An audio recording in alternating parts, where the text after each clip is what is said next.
하나님 말씀 보시겠습니다. 하나님 말씀 디도서를 보시겠습니다.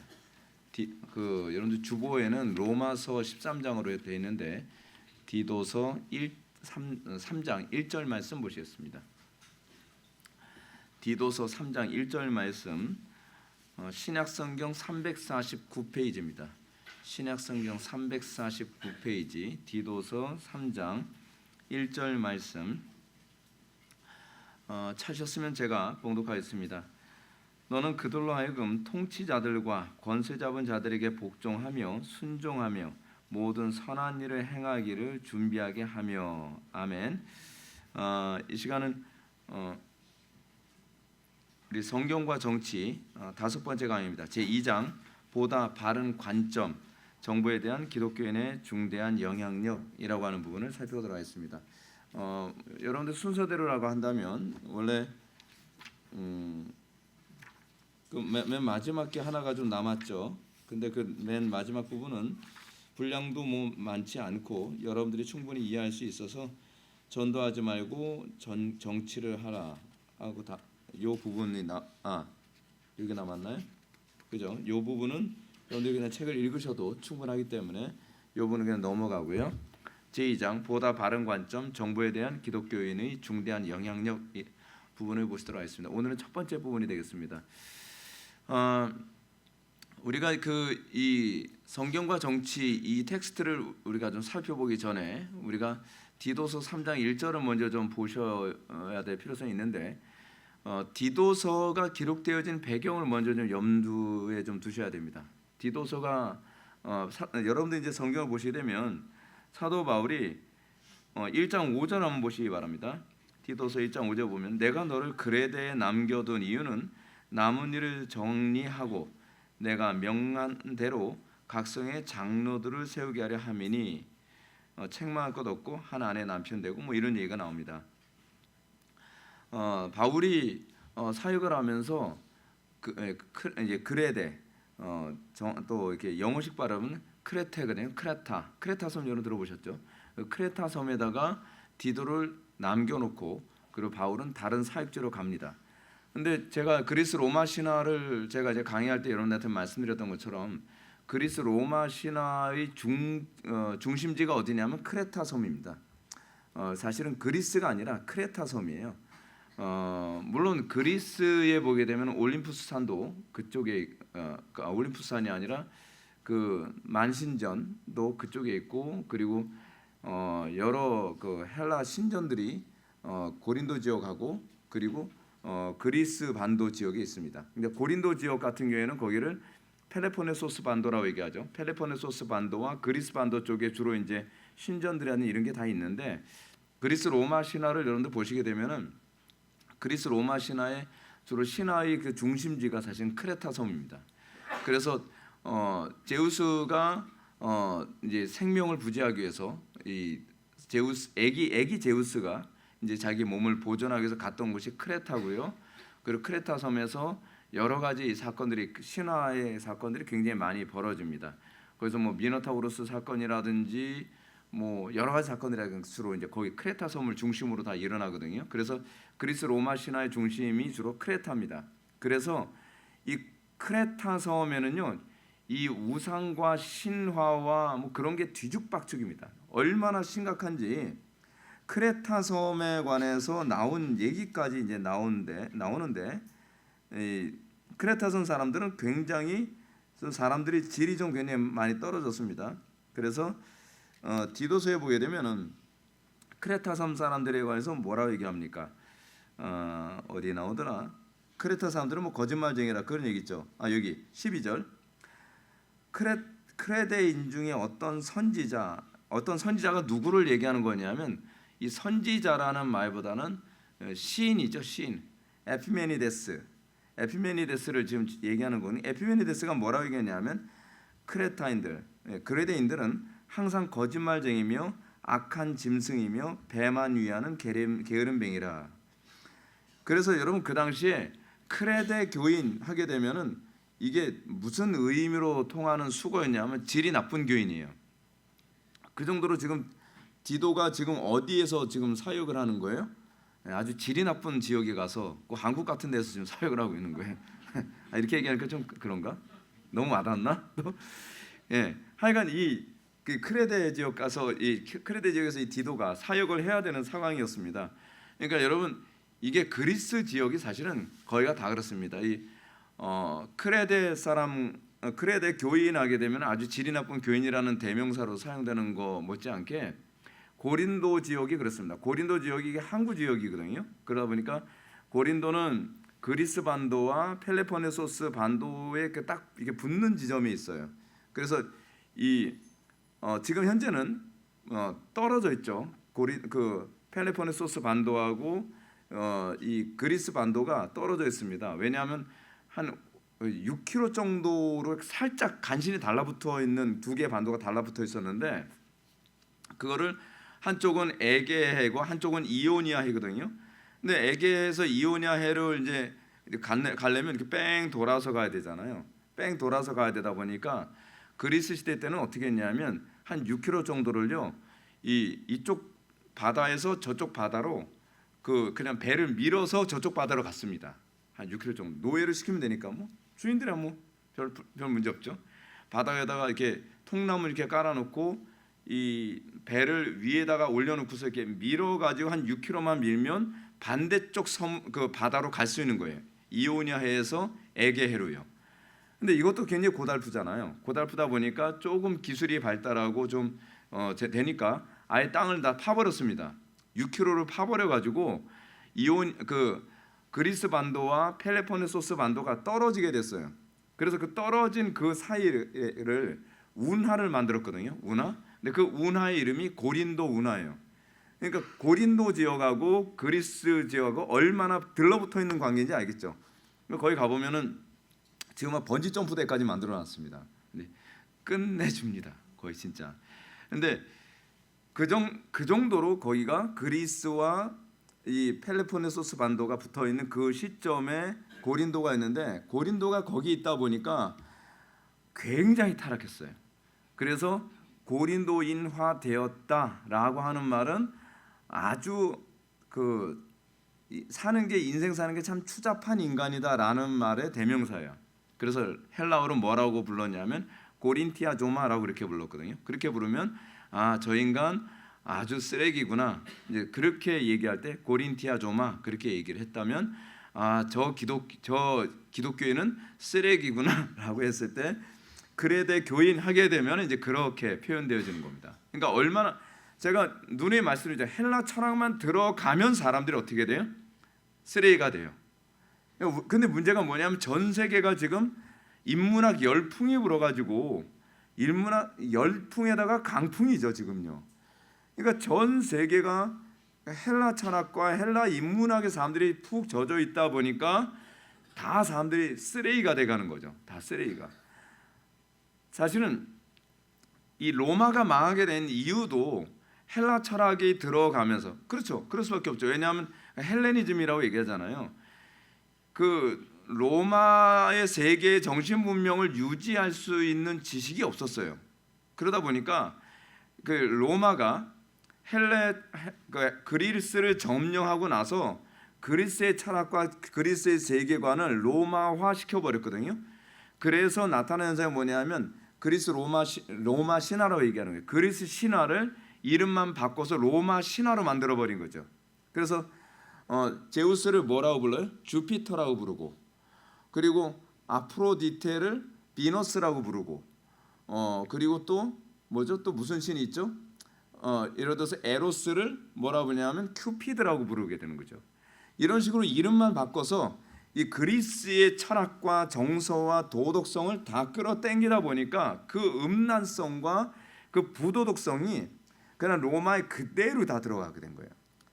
그러다 보니까 자동적으로 로마의 도덕성이 땅바닥에 떨어지고, 그리고 정신 문명이 너무나 피폐해져 가니까 나중에는 로마가 망할 수밖에 없게 된 겁니다. 그렇게 된 거예요.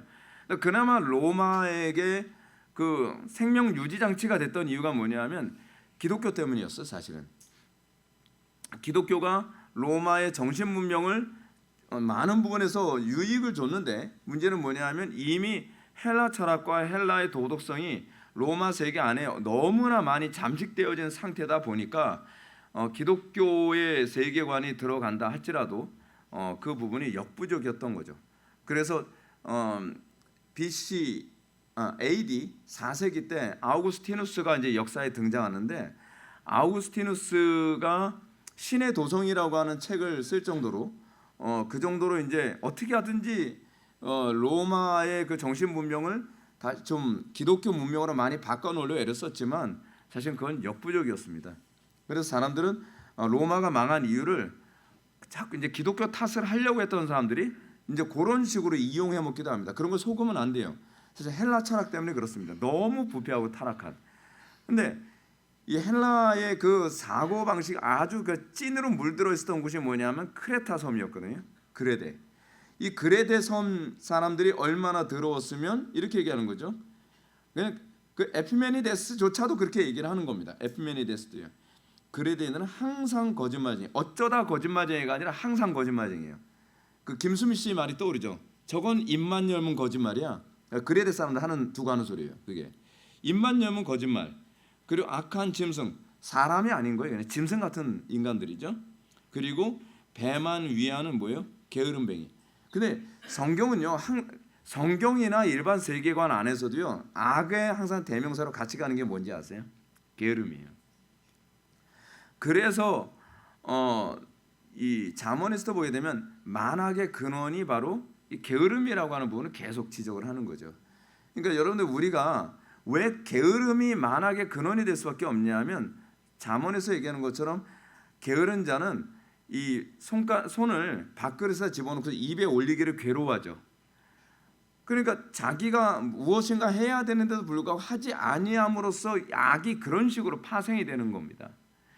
자, 그런데 그런 상황에서 바울이 디도에게 그레데 남겨둔 이유를 뭐라 하냐면요, 이 지도자를 세우게 하기 위해서였어요. 장로를 세우기 위한 거였죠. 그래서 그레데에서 장로를 세우게 하려 함이니, 근데 제가 이거 보면서 진짜 제가 깜짝 놀랐습니다. 이렇게 세울 사람이 있었을까? 책망할 것이 없고, 거기서 진짜 디도가 그랬죠. 새카만 거죠. 다 책망할 사람도 투성인데. 그리고 한 아내의 남편이며. 여러분, 제가 왜 이런 말씀드리냐면 지금하고 비교했을 때 훨씬 높은 수준을 얘기하고 있는 거라는 거예요. 왜냐하면 그레데 사람들은 지금 대한민국의 도덕성의 비준하고 비교했을 때 훨씬 저질이거든요. 근데 바울은 이거에 관해서 상황이 그러니까 상황 윤리로 얘기하지 않습니다. 야, 그 뭐 아내가 많으면 한 2명, 3명으로 한번 줄이자. 그런 거 없어요. 바울은 뭐라고 얘기해요? 책망할 것이 없고라고 하는 말로 아예 장로의 수준을 거기에 정해놓습니다. 사람들이 아무리 상황이 안 좋다 한다 하더라도. 그리고 한 아내의 남편이며. 여러분, 지금 우리는 기독교 문명이 전 세계에서 어느 정도 보편화된 상태에 있다 보니까 한 아내의 남편이라는 말이 당연히 그래야 되는 것 아니야 그렇지만 여긴 사실 그렇지 않습니다. 근데 한 아내의 남편이며 방탕하다는 비난을 받거나, 다 방탕하거든요. 그리고 불순종하는 일이 없는 믿는 자녀를 둔 자라 하지. 방탕하지도 않고 불순종. 여러분, 그냥 우리나라로 한번 얘기해 봅시다. 불순종하지 않는 아이들 몇이나 되나요 요즘에요? 요즘 아들 그 막 개기는 애들 많잖아요. 집집마다. 제가 가끔 하다가 다른 교회 교인들이 아유, 우리 아이가 그래도 이 정도 되게 착해요 그런데 저는 한 대 주워받고 싶은 때가 되게 많거든요. 근데 그런 아이들을 가지고 있다면, 데리고 있다면 뭐예요? 장로 세우지 마라. 수준이 그래요. 그 정도예요. 그 여기서 얘기하는 장로는 다스리는 장로뿐만 아니라 목사를 의미하기도 합니다. 2가지 의미예요. 그러니까 초대교회 때는 목사와 장로를 구분짓지를 않았어요. 이 명칭상. 그래서 감독도 장로의 또 다른 이름입니다. 그래서 목사를 세울 때 이 기준으로 세워야 되고요. 교회의 장로를 세울 때 이 기준으로 세워야 돼요. 그런데 요즘에는 어떻죠? 도그나 카우나 다. 이거 좀 심각한 거죠. 근데 그런 상황에서 여러분 얼마나 그 당시에 크레타 섬이 얼마나 그 윤리적으로나 사회적으로 심각한지 알만하죠. 그런 상황에서 바울이 뭐라고 얘기하나 보십시오. 너는 그들로 하여금 통치자들과 권세 잡은 그들로 하여금 크레타에서 신앙생활하는 사람들을 얘기하는 거예요. 크레타에서 신앙생활하는 사람들로 하여금 통치자들과 권세 잡은 자들 뭘 얘기하는 거죠? 정치가들을 얘기하는 표현이에요. 쉽게 얘기해서 국가 권력자들이에요. 이 국가 권력자들에게 어떻게 하죠? 복종하며 순종하며 모든 선을 행하기를 준비하게 하며라고 가르치고 있던 거예요. 왜요? 그 당시에 크레타 사람들은요 로마에 대해서 굉장히 불만이 많았거든요. 당연하죠. 그 사람들 로마인이 아니니까. 그러니까 그 사람들은 그 피지배인들이잖아요. 그러니까 자동적으로 이 사람들은 항상 불평 많고요, 소란 피우고 폭동을 일삼았던 사람들이에요. 근데 기독교인들 보면 뭐라 그래요? 너희들은 거기에 가담하지 마. 그런 거 폭동이나 그런 거에 가담하지 않도록 가르쳐라고 사도 바울이 그렇게 얘기하고 있는 거예요. 뭘 얘기하고 있는 거죠? 그럼요? 정치 얘기하고 있는 거예요. 사도 바울이. 이런 부분에서 안 배우면 우리는 과연 고민해야 되는 거죠. 목사님, 우리는 지금 일제 시대에 있는데 뭐 이런 거 해야 되나요? 폭동 해야 되나요? 뭐 해야 되나요? 성경이 어떻게 얘기하고 있는지는 명확하게 가르쳐 줘야 돼요. 명확하게. 근데 교회에서 우리는 정치와 떼놓고 살 수가 없는 존재입니다. 왜냐하면 정치라고 하는 것은요 사실은 공기와 같아요. 숨 쉬는 것과 같습니다. 제가 말씀드렸죠. 가정도 일종의 정치라고요. 아버지가 가정을 어떻게 정치하느냐에 따라서 자녀들이 바르게 크기도 하고 또 안 좋게 크기도 하고 또 부부 간의 관계도 좋기도 하고 나쁘기도 하고 그런 거예요. 그 정치 잘못해서 그런 거예요. 정치라고 하니까 완전히 딴 얘기 같죠. 여러분 그거 다 정치입니다. 근데 그 교회도 뭐죠? 제가 정치하고 있는 거예요. 근데 정치라는 말 자체가 뭐라 그랬어요? 법을 실행하는 거라 했잖아요. 법을 규정하고 그리고 그 법을 실행하는 거. 근데 실행하는 게 어떻게 해요? 그냥 인간이 기계가 아니다 보니까 살인하지 마라라고 하는 살인과 관련되어진 세부법을 자기가 인식을 하고 있어야 돼요. 그렇죠? 간음하지 마라, 도둑질하라 그런 모든 법적인 그걸 율법이라고 얘기하잖아요. 율법을 하나님의 법을 어떻게 가정에서 이런 상황에서 어떻게 응용하고 저런 상황에서 어떻게 응용해서 어떻게 적용할 것인가 그게 사실은 가정에서 정치를 하는 거거든요. 정치한다 그러면 여러분들 꼭 뭘 떠올립니까? 우리 그 교단에서도 그렇거든요. 총회 정치나 노회 정치라고 했을 때 정치하게 되면 약간 좀 더럽게 생각이 돼요. 이 표현 사용할 때마다. 왜죠? 뒤에서 이미 사람들끼리 뭐예요? 다 야 우리가 요번에 뭐 할 거 이미 말 다 맞춰놓자. 그래 딱 하고 난 다음에 이미 자기네들끼리 합의 다 보고 그 다음에 노회를 하거나 총회를 할 때 어떻게 하는 거예요? 그냥 자기네들 마음대로 막 움직여 가버리는 거예요. 우린 그걸 정치라고 생각을 하잖아요. 근데 성경이 얘기하는 정치의 개념은 그 개념이 아니에요. 어떻게 이 세상이 하나님의 법대로 세워지며 갈 수 있을까에 대한 고민입니다. 근데 세상은 어떻게 하죠? 세상은요 똑같은 법을 가지고 악용하고 있어요. 악용. 얼마나 교활하게 악용합니까? 여러분 우리가 보게 되면 같은 법을 가지고서도요 얼마나 이 세상 사람들은 하나님의 법대로 우리가 살지 못하도록 계속 만들어버린지 모릅니다. 자 예를 한번 들어볼게요. 평등이라고 하는 것을 기초로 해서 우리 어떻게 차별금지법 자꾸 만들려고 하잖아요. 우리의 종교의 자유를 침해하기 위해서 법을 자꾸 교활하게 자꾸 움직이잖아요. 근데 그게 정치거든요. 그럼 우리는 어떻게 해야 되죠? 우리가 그리스도인이라고 한다면 당신네들이 법을 바르게 운영하고 있지 않습니다라고 얘기하는 거예요. 노회에서도 사실 하는 게 그거거든요. 제가 지금 노회장으로 있지만 노회장 있으면 진짜 골치가 아파요. 왜냐하면 사람들은 법대로 노회 활동을 안 하려고 한단 말이에요. 뭐 장로를 세우는 문제에 관해서도 지금도 뭐 되도록이면 빨리 자기네들은 장로를 빨리 세우고 싶으니까 노회장님 장로를 제대로 빨리 세우면 안 되나요? 아니 그 뭐 굳이 이렇게 시간 많이 끌지 마시고 한 6개월 만에 장로 세우면 안 되나요? 안 돼요. 그러니까 또 이제 갈등하게 되는 거죠. 절차가 있어요. 그 절차가 있고 과정이 있어요. 그 절차와 과정을 정확하게 하는 게 그 일종의 정치거든요. 그게 노회 정치예요. 노회 정치라고 하는 것은 이제 쉽게 얘기하게 되면 행정을 정확하게 가는 거예요. 대충 하는 것이 아니라. 근데 행정을 움직이는데 행정의 그 과정을 정확하게 지켜가면서 기간을 줄여줄 수도 있어요, 사실은. 근데 이런 것을 하는 것이 또 교회 안에서도 일어나는 거죠. 교회 안에서 우리는 계속 법을 세우거든요. 성경의 근거에서 법을 세우고 성경의 근거에서 치리하고 성경의 근거에서 교회를 운영하고 그렇게 하는 것이 일종의 정치죠. 법대로 살아가게 만드는 것. 근데 교회 안에서 이런 거죠. 자꾸 교회 법을 어겨서 교회 법을 자꾸 틀어버리려고 하는 사람들이 있는 거죠. 교회 법을 틀어버리려고 할 때에 아니 그거는 성경적이지 않습니다. 우리는 그런 언어를 사용하죠. 성경적이지 않습니다. 세상적인 언어로 따지면 법이 아닙니다라는 표현인 거예요. 근데 소위 정치를 한다고 했을 때 우리는 누가 정치하는 사람이라고 생각합니까? 우리 그 세계 그 국가에서요. 입법부와 입법부와 행정부가 주로 정치하는 사람이라고 생각하잖아요. 근데 사실은 그래야 되거든요. 사법부는 정치를 하는 입장이 되면 안 돼요. 왜냐하면 사법부는 법을 판단하는 사람이니까. 그렇죠?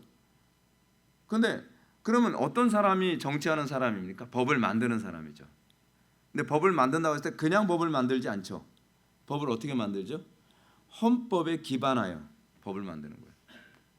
헌법에 기반을 해서 국민들이 헌법에 부합하게 살도록 법을 만드는 것이 그들의 정치 행위예요. 입법 행위가. 그러면 행정부에서 하는 건 뭡니까? 그들이 입법을 했으면 행정부는 그 입법한 그 법을 기반으로 해서 뭐 하는 거죠? 집행하는 역할을 하는 게 바로 행정부가 하는 거거든요.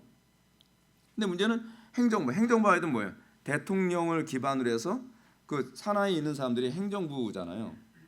근데 그 사람들이 법대로 하지 않았을 때 이제 거기서 뭐가 나오는 거죠? 행정이 잘못되면 행정 소송을 거는 거예요. 행정이 잘못됐다. 그렇게 하면서 뭐예요? 그러니까 정치를 하는 사람들이 법대로 정치하지 못하도록 또 견제하는 거죠. 그래서 이게 그 견제와 균형이라고 하는 체크 앤 밸런스라고 하는 개념이 그렇게 나오는 거잖아요. 근데 그게 가정 안에서 동일하게 나타나야 돼요. 가정 안에서도 여러분들 가정은 법이 다스리는 곳입니다. 아빠가 사실은 가정의 머리죠. 더 쉬운 말로 대빵이죠. 근데 아빠가 머리라 한다 할지라도 그 머리 위에 사도 바울이 에베소서 5장에서 뭐라 하냐면 그 머리 대신 위에 그리스도가 있음을 얘기하거든요. 하나님의 법을 집행하는 자로서의 아빠예요. 근데 아빠가 하나님의 법을 정확하게 집행을 하지 않는다고 했을 때에 가정 안에서 이 부분이 더 성경적인 것이 무엇이냐를 논의할 수 있어서 그 안에서 가정이 올바르게 정치가 되어지게 만드는 거죠. 그러니까 남편과 아내는 그 관계 안에서 체크 앤 밸런스의 역할을 또 하게 되는 겁니다. 자, 이런 차원을 우리가 염두에 두면서 우리가 오늘 제2장으로 넘어가겠습니다. 제2장 보다 바른 관점, 정부에 대한 기독교인의 중대한 영향력. 이번 장에서는 기독교인의 중대한 영향력 관점에서 성경에 게시된 하나님의 도덕적 기준, 성경에 게시된 하나님의 도덕적 기준과 정부에 대한 하나님의 목적에 따라 시민 정부에 선한 영향력을 미치도록 해야 한다는 것입니다. 하나님의 도덕적 기준을 이 사회에 우리가 영향을 끼치지 못한다고 한다면 이 사회가 앞으로 맛보게 될 건 멸망밖에 없습니다. 우리가 세상의 소금과 빛의 역할을 감당한다고 했을 때에 하나님의 법이 종교법을 얘기하는 게 아닙니다. 하나님의 법이 이 사회에 상식적으로 먹혀 들어갈 수 있도록 그것 중 하나가 뭐예요? 일부 다처제에서 일부 일처제 되는 거. 여러분 일부 일처제가 보편화된 거는 그렇게 오래된 게 아니거든요. 종교개혁 이후에 복음이 보편화되면서 가능했던 거예요. 그것이 기독교의 영향력이었죠. 근데 지금 그 영향력이 점점 사라져 가니까 어떻게 해요? 요즘에 일부 다처제로 가려고 하는 사람들이 우리나라 안에서도 속속히 드러나고 있어요. 요즘 유튜버들 중에서 무슬림 유튜버들이 있습니다. 무슬림 유튜버들이 유튜브를 찍으면서 이제 부부 생활에 관해서 유튜브를 찍어요. 그래서 자기 아내한테 뭐 깜짝 무슨 뭐 영상이래나? 그러면서 아내한테 이런 거예요. 여보, 우린 무슬림이잖아. 그렇지. 근데 당신 보니까 저쪽 이슬람 국가 있을 때 뭐 남편한테 아내가 여러 명이었는데 나 아내 한 명 더 가져도 돼? 그러니까 여자가 약간 아니 왜 갑자기 그래? 싫거든요, 사실은. 아니 무슬림들은 그게 되는 거잖아. 근데 그게요 지금 엄청나게 파급적으로 자꾸 젊은이들한테 확산되고 있다는 게 문제인 거예요. 나 여자 하나 더 갖고 싶은데 이런 거예요. 지금 우리나라가 점점 무슬림의 영향이 자꾸 들어오면서 그리고 또 일부 다처에 대한 환상을 갖고 있는 사람들에 의해서 이슬람을 받아들이고 싶어하는 젊은 아이들이 점점 늘어나고 있다는 거죠. 근데 그것이 죄라고 생각하진 않는 거예요. 옛날엔 죄라고 생각하니까 이 부분에 대해서 거부감을 느끼고 이슬람에 대해서도 적대적인 생각을 하게 됐는데 요즘에 안 믿는 사람들은 아니 여자야 많을수록 좋은 거 아니야? 라고 생각하는 그런 사고방식 때문에 이슬람이 자동적으로 우리나라 안에 들어오는 일이 생기게 되고 있다는 것이죠. 왜 그렇죠? 기독교의 영향력이, 기독교 사회의 영향력이 그만큼 약화되면서 나타나는 겁니다. 되게 심각한 겁니다, 여러분. 하여간 웨인그루 되면 여기서 이렇게 얘기하죠. 물론 동시에 모든 시민의 종교적 자유를 보호할 것을 주장하며 매력적이고 친절하고 사력 있고 사랑이 많고 각종 상황에 적합하며 언제나 상대방이 동의하지 않을 권리를 보호해 주면서 동시에 하나님의 말씀이 가르치는 진리와 도덕적 선함에 대해 타협하지 않으면서 설득력 있는 영향력을 의미한다. 그러니까 정부에 대한 기독교의 그 영향력이라고 해서요 무조건 데몬스트레이션 하자는 얘기가 아닙니다. 막 쪽수를 밀어붙이자. 예를 들어서 뭐 우린 대형 교회니까 막 우리 교인 한 1만 명이 가서 목소리를 막 내면 법을 바꿔주겠지. 그러지 말자 그랬죠 제가. 그게 아닙니다. 사회적 교회는 목소리로 정치를 막 바꾸자고 막 무력을 하는 게 기독교가 하는 일이 아니에요. 지금 현재 나타나는 것은 아주 극단적 현상입니다. 지금 우리나라는 굉장히 극단적 현상 안에 지금 있거든요. 왜 극단적 현상 가운데 있냐면 지금 우리나라 사회는요, 이 거의 직접 민주제처럼 지금 가고 있는 상황입니다. 지금요. 시민들이 목소리를 내면 법대로 움직이지 않고 목소리대로 움직이고 있는 상황이거든요. 그러니까 문제는 뭐냐면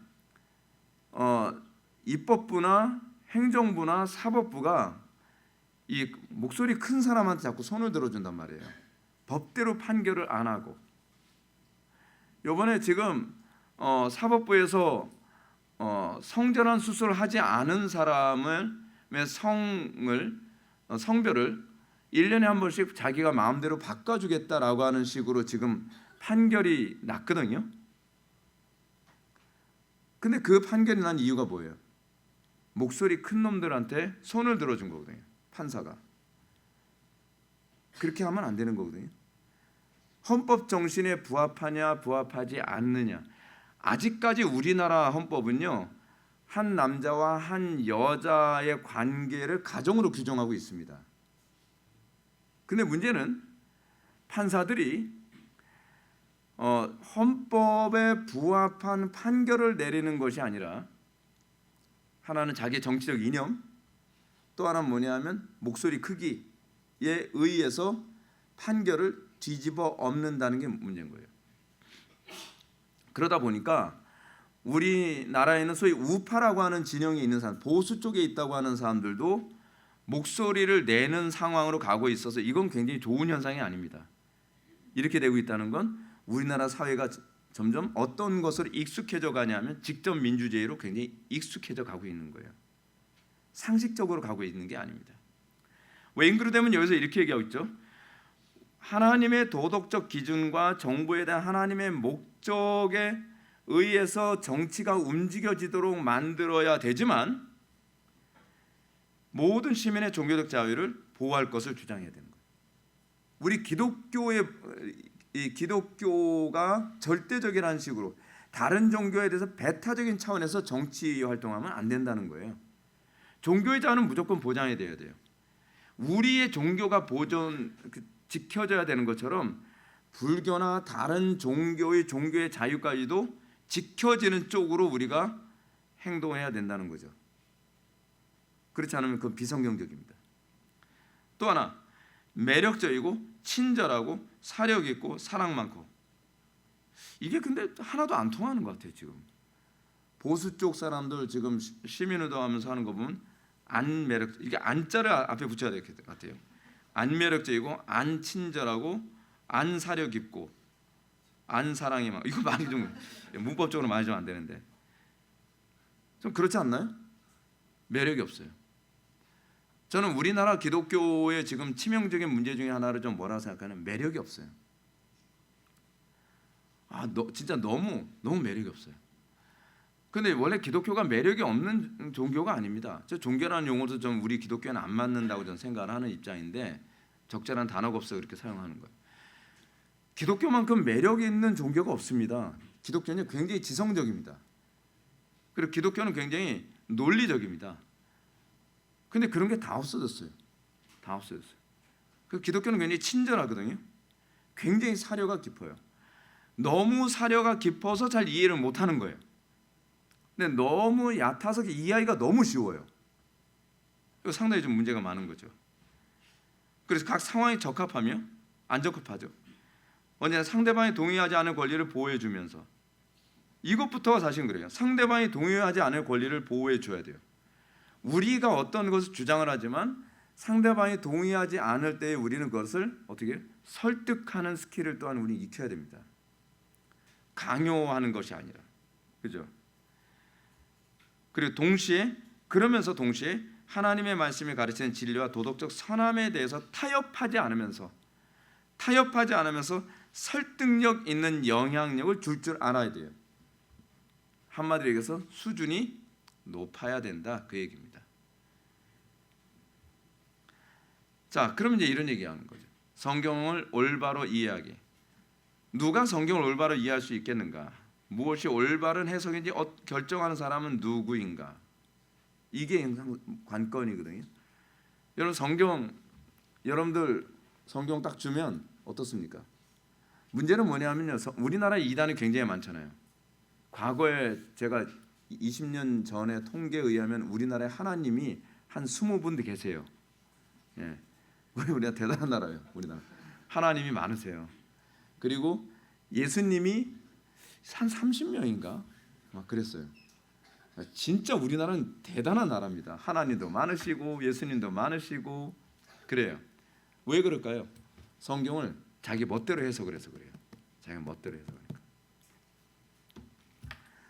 그럼 당연히 이런 질문 나오죠. 특히 요즘에 교회 안에서 그렇지 않습니까? 저 사람이 성경 제대로 해석했다고 뭐로 보장을 해? 하다못해 강단에서 신학을 전공한 사람이 설교를 하는데도 저 목사님이 성경 올바로 해석했다고 뭐로 보장을 해? 여러분, 이 질문이 나쁜 질문입니까? 좋은 질문입니까? 정당한 질문입니까? 전 정당한 질문이라고 생각해요. 이 질문은 왜 안 하죠? 전 이 질문 안 하는 게 비정상적이라고 생각합니다. 이 질문을 안 하니까 이단이 속출하는 것이고, 이 질문을 안 하니까 자기 주관대로 막 해석을 하면서 은혜 받았다고 얘기하는 사람들이 막 우후죽순처럼 나오는 거거든요. 자, 다른 종교는 어떨까요? 그러니까 성경을 가지고 있는 종교를 제가 얘기합니다. 그러니까 이슬람은 사실 엄밀히 얘기하면 성경을 갖고 있지 않아요. 그 사람들 갖고 있는 건 구약 성경 아닙니다. 그 사람들이 가지는 꾸란을 보면 그 구약 성경의 내용을 막 뒤죽박죽 섞어버렸어요. 그래서 하나도 구약하고 안 맞아요. 근데 자기네들은 성경의 사람들이라고 생각을 하는 거예요. 속지 마십시오. 그 사람들은 우리가 보는 성경을 보고 있는 게 아닙니다. 그들이 가지고 있는 꾸란에는 뭐 모세도 나오고 뭐 하다못해 예수님도 나와요. 모세, 예수님, 뭐 아브라함 다 나오는데 막 촌수도 막 다 헷갈려요. 막 전혀 안 맞아요. 자, 그런데 중요한 건 뭐냐면 그 사람들이 꾸란을 해석할 때 자기 멋대로 해석하지 않습니다. 무슬림들은 꾸란 해석은 항상 하나입니다. 유대인들은 어떨까요? 유대인은 우리하고 같이 구약을 공유하잖아요. 구약을 같이 공유하고 있는 유대인들도 구약을 해석하는 데서 거의 하나입니다. 왜요? 유대인들은 미시나를 기반으로 해서 성경을 해석하거든요. 그리고 무슬림들은 하디스를 기반으로 해서 성경을 해석해요. 하디스는 마호멧의 어록집이거든요. 그럼 마호멧이 이런 식으로 꾸란을 해석하라라고 지침서를 줬으면 그 지침서를 기반으로 해서 해석해야 돼요. 거기서 벗어나면 어떻게 해요? 죽일 놈 되는 거예요. 유대 사회도 그렇죠. 자, 근데 우리 기독교는 어떻죠? 자기 멋대로 해석했어요. 그래서 우리는 장로교단 총회에서 저 사람 해석을 잘못해서 이단입니다. 그러면 교인들이 어떻게 하죠? 왜 당신네들의 해석만 옳다 그래? 교인들이 들고 일어나요. 교인들이. 그거 왜 그런 현상 나타나죠? 속된 말로 무식해서 그래요. 신학을 전공한 분들이 모여서 총회에서 그렇게 성경을 해석하는 게 잘못됐다라고 딱 규정을 했으면 성도들은 그거를 받아들여야 돼요. 안 받아들여요. 왜요? 자기 입맛에 달콤한 대로 해석하는 게 좋은 거예요. 그러니까 이단이 우후죽순처럼 일어나는 거죠. 이단이 우후죽순처럼 일어나면 나타나는 현상이 뭐죠? 천주교는 교황이 한 명이지만 우리나라는 교황이 교회 수만큼 생겨요. 담임 목사님이 자기 멋대로 해석하면 그걸 추종하는 사람들이 계속 나오면서 교황 노릇을 하고 있는 거예요. 각 개교에서. 제가 이런 말씀드립니다. 왜 장로교, 특히 우리 개혁파 안에서는 왜 다른 교회에 대해서 맞다 틀리다를 얘기하는가? 전에 제가 그 개척한 지 한 몇 년 안 되는데 어떻게 알고서 그런지 모르는데 어떤 분이 그 교회로 전화가 왔다고 따라랑 전화 딱 받았더니 어르신이에요. 연세가 좀 드신 분이야. 제가 70 이상은 되신 분이신데 당신이 뭐길래 남의 교회가 맞다 틀리다 막 그래 막 그런 거예요. 그래서 자기 혼자 할 얘기 다 하고 뚝 끊어요. 뚜 그래요. 근데 여러분 그게 장로교입니다. 장로교는 개교회주의가 아닙니다. 장로교는요 청교도 시대 때도 그렇지만 다른 교회가 다양성에 관해서 비판하진 않아요. 다양성에 관해서. 근데 본질적인 부분에서 성경 해석이 틀렸을 경우에는 예를 들어서 웨일즈에 있는 누가 설교를 했는데 틀렸다. 그러면 런던에 있는 다른 목사님이 그 사람의 설교가 틀렸다는 걸 다이렉트로 막 얘기를 해요. 그러다 보면 웨일즈에 있는 목사님과 런던에 있는 목사님이 이 부분 가지고 신학적 논쟁을 강단에서 하면서 더 오른쪽으로 더 성경적인 쪽으로 가게 돼요. 나중에 심하게 되면 이거를 누가 중재를 하냐면 노회에서 중재하거나 그렇지만 총회에서 중재를 하면서 무엇이 교리적으로 옳으냐가 더 단단하게 잡혀져 가는 거예요. 그거 굉장히 정당하지 않습니까? 그런 식으로 교회들이 더 교리적으로 신학적으로 탄탄해져 가는 겁니다. 그래서 우리 개혁파 교회의 특징이 뭐냐면 요즘 인터넷이 많이 발달했다 보니까 어느 교회에서 설교를 비성경적으로 했다 그러면 그냥 해요. 그분은 이런 부분 성경 잘못 해석한다. 근데 그걸 미워서가 아니라 그렇게 하면서 그 교회를 보호하고 그 교회 성도들을 보호하는 거예요. 더 나아가서는 교회 전체를 보호하는 겁니다. 왜냐하면 그렇게 제동을 걸지 않으면 한도 끝도 없이 잘못 가게 되는 거니까. 자, 그러면 이제 이렇게 그럼 뭘 기준으로요? 하던 얘기로 돌아갑시다. 뭘 기준으로 그럼 우리 그렇게 얘기하나요? 신앙 고백서. 그렇죠? 근데 문제는 개교에서 신앙 고백서를 안 가르치잖아요. 장로교라고 하는데 우리는요 종교개혁 할 때서부터 우리는 신앙 고백서가 있었습니다. 루터의 신앙 고백서가 있었어요. 그리고 칼빈의 신앙 고백서가 있었어요. 그러니까 루터가 종교개혁을 하면서 유럽의 대륙에서 했던 신앙 고백서가 뭐냐면 루터의 신앙 고백과 굉장히 흡사한 신앙 고백서인데 그래서 바로 하이델베르크 요리문답이에요. 그러면 그러니까 제네바에서 신학문답 쓰면 그 뭐가 나왔겠습니까? 칼빈이 기독교 강요를 가르쳤죠. 그래서 칼빈의 기독교 강요를 기반으로 해서 제네바 유리문답이 나와요. 칼빈이 27살 때 기독교 강요를 썼는데, 칼빈이 27살 때 쓴 그 기독교 강요의 서문을 보면 기독교 강요를 쓴 이유는 성경을 올바르게 해석하도록 하기 위한 지침으로 썼다고 얘기하고 있어요. 그러니까 단순히 뭐 목사들만 봐라라고 하는 그런 개념이 아니라 사람들이 성경을 읽도록 만들기 위해서는 성경을 바르게 해석할 수 있는 기본적인 원리 지침서가 필요했기 때문에 그래서 기독교 강요가 나왔다는 얘기예요. 그렇기 때문에 우리가 성경을 올바로 이해할 수 있는가? 우리는 성경을 올바로 이해할 수 있어요.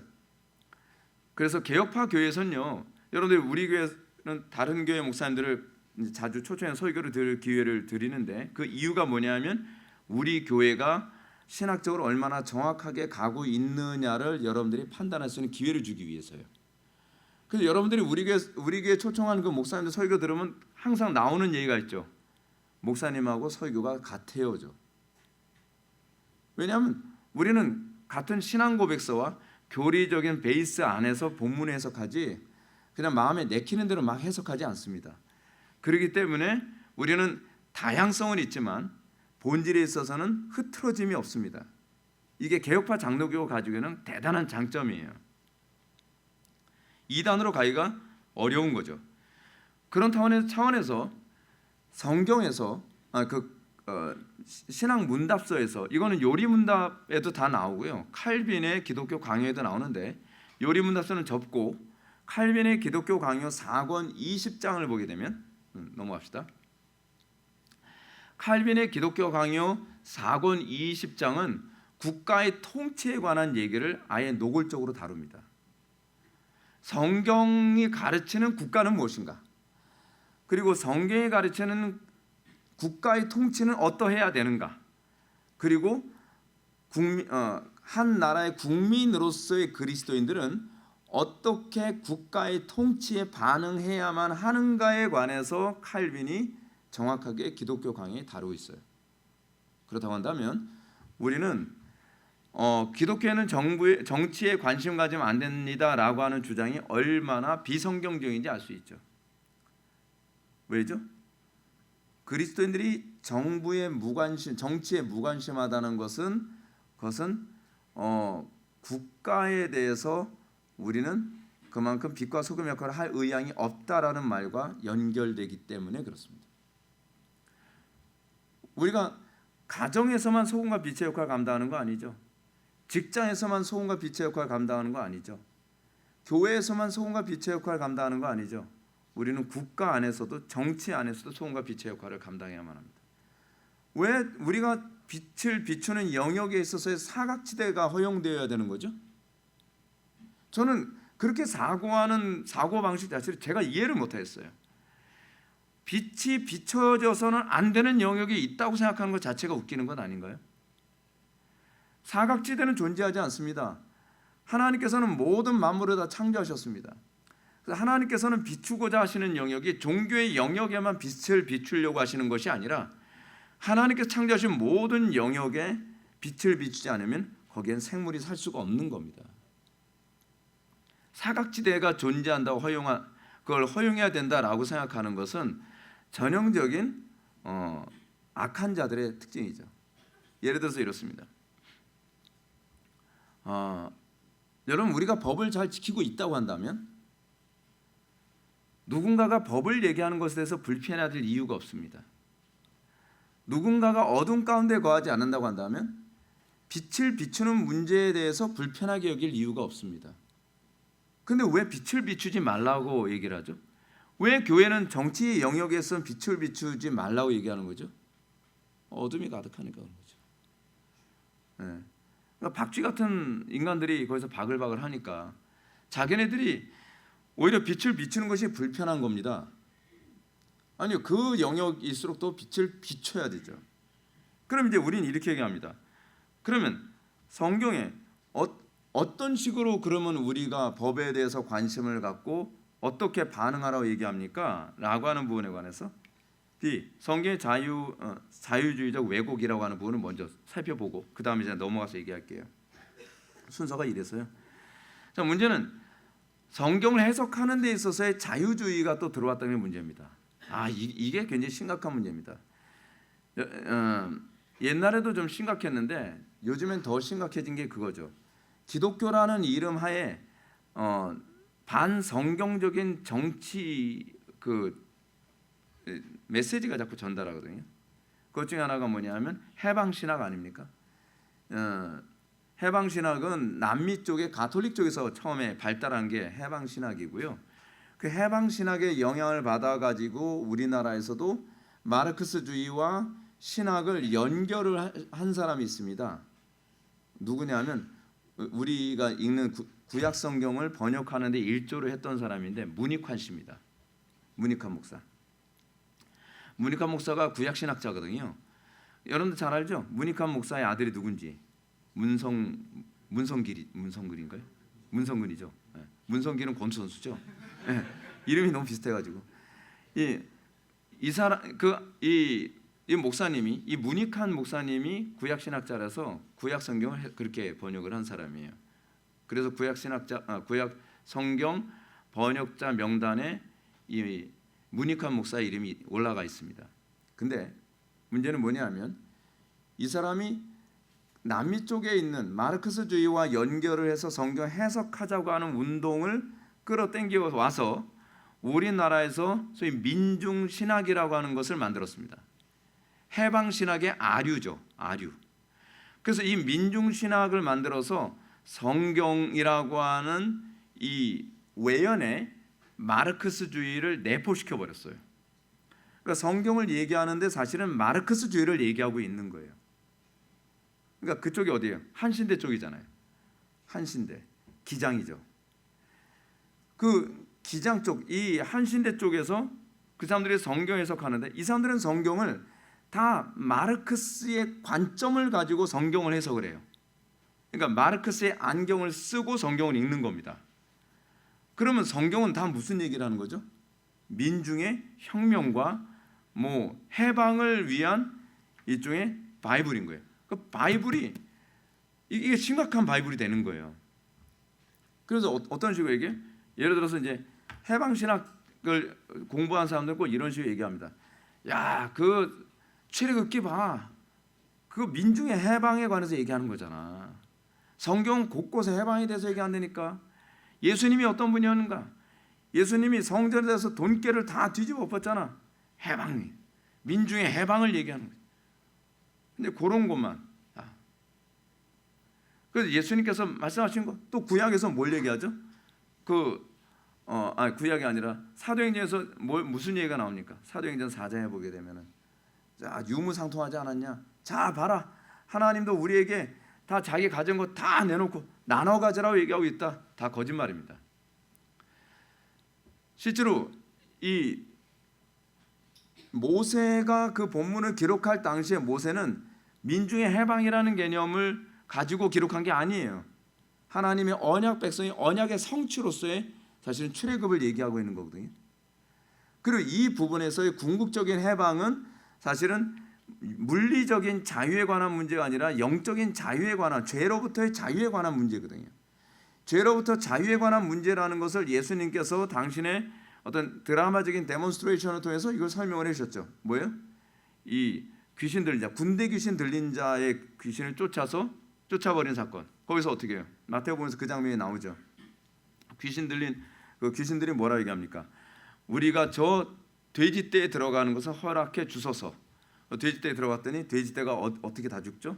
물속에 들어가서 죽는. 애국 군대의 죽음에 관한 부분을 보여준 거죠. 이게 실체고 그리고 그것은 그림자죠. 또 하나, 이 해방신학자들은 예수님을 소위 민중의 대표로서의 상징이라고 얘기합니다. 그래서 성경의 역사성을 인정을 하지 않아요. 예수님은 역사적으로 실제로 존재한 것이 아니라 마태, 마가, 누가, 요한이 예수님이라고 하는 하나의 가상의 인물을 통해서 소위 민중 해방에 관한 부분을 메시지를 전달한 것이다. 그래서 예수님은 어떤 분이에요? 오클로스, 오클로스라고 하는 게 민중이라는 얘기거든요. 그래서 소위 가진 자들, 이 프로레타리아들, 그러니까 부르조아의 대명사인 이 누굽니까? 바리새인, 사두개인, 율법사, 이 사람들에 의해서 박해받고 있는 이 프로레타리아의 대명사로서의 예수 그리스도의 저 고난과 저 박해를 봐라. 저 프로레타리아가 십자가에 못 박혀 죽는 저 피를 봐라. 민중의 해방. 그런데 그 예수가 부활한 것처럼 우리가 박해를 당하고 우리가 부르조아들에게 짓밟히지만 결국 우리는 해방하게 될 것이다. 막 그런 거 선동. 기가 막히게 갖다 붙이죠. 야, 진짜 소설을 쓰는구나. 기가 막히다. 근데 그거 다 말이 안 되는 얘기거든요. 왜냐하면 예수님은 중산층이었거든요.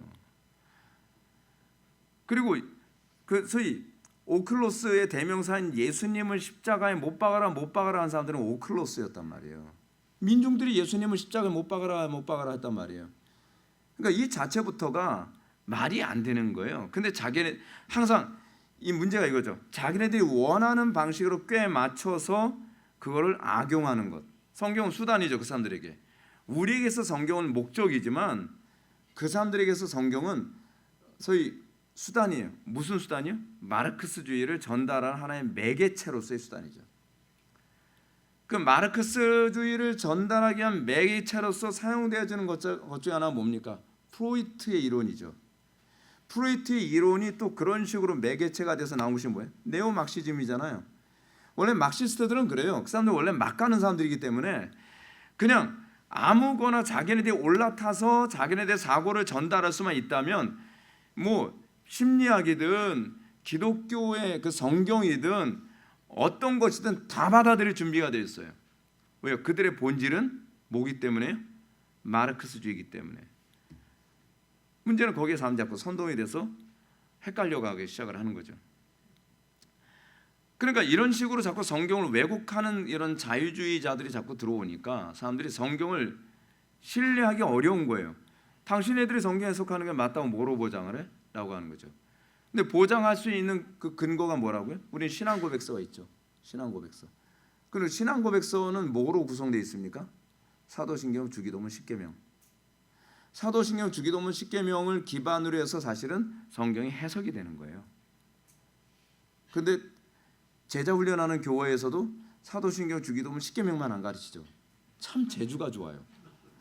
어떻게 그것만 안 가르치지? 근데 그게 핵심이거든요. 사도신경, 주기도문, 십계명. 근데 이것만 안 가르쳐요. 참 진짜 요지경이에요, 진짜. 기독교인의 중대한 영향력에 대한 성경적 근거를 한번 보시겠습니다.